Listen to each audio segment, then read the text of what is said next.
কুকুরটা ওখানে কি করছে? হ্যালো ফ্রেন্ড, আমার আরেকটা মিনি ব্লগে তোমাদের ওয়েলকাম।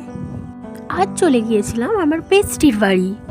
ডোবাতে পড়ে গিয়ে আমার জামাটা ভিজে গেল। তারপরে ওয়েলকাম করে অনেক অনেক খাবার দিয়ে। আর এটা হলো আমার বেস্টি, যার কথা আমি তোমাদেরকে এতক্ষণ বলছিলাম। আমার জামাটা ভিজে যাওয়ার কারণে বেস্টির একটা সুন্দর জামা পরে নিলাম। তারপর দুজনে একটু ঢংও করে নিলাম। এরপর আমরা চলে গেলাম গাজনের মেলায়। এই মেলাটা যতটাই সুন্দর, আমার আর আমার বেস্টির সম্পর্কটা ঠিক ততটাই সুন্দর। ছোট থেকেই আমরা দুজনের খুব ভালো বন্ধু। বড় হয়ে বুঝতে পারিনি ও আমার বেস্ট ফ্রেন্ড হয়ে যাবে।